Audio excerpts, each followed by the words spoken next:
Charles, je suis pilote média.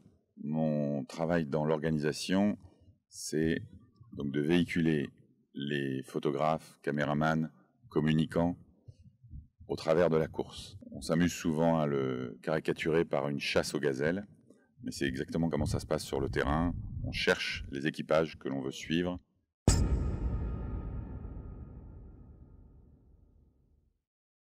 Alors c'est l'étape numéro 1 du rallye des gazelles.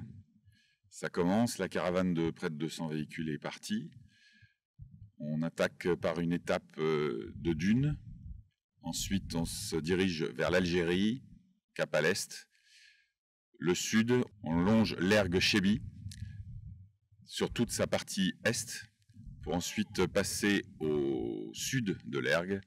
Et enfin, on arrive au point d'arrivée, après à peu près 150 km d'étape et 7 balises. La journée va être technique. On commence par un ergue dunaire. On voit d'ailleurs qu'il y a déjà une cinquantaine de concurrentes qui sont plantées dans le sable et qui bataillent. Ça va être une longue journée.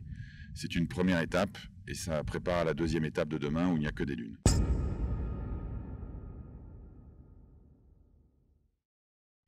Côté mécanique, entretien, on voit bien la différence entre les équipages.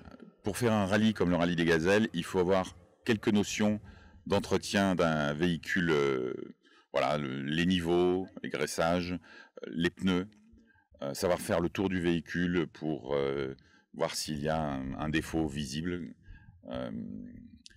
Les gazelles qui se sont entraînées, qui ont fait des stages de formation, ont des notions pour vérifier leur véhicule avant le départ. Voilà, la checklist avant le départ. Les gazelles qui ont plusieurs compteurs, plusieurs rallyes à leur compteur, vont bien sûr avoir également de bonnes notions, ce genre de choses. Mais l'entraînement est absolument indispensable. La formation est indispensable, de façon à pouvoir éviter la panne. Voilà.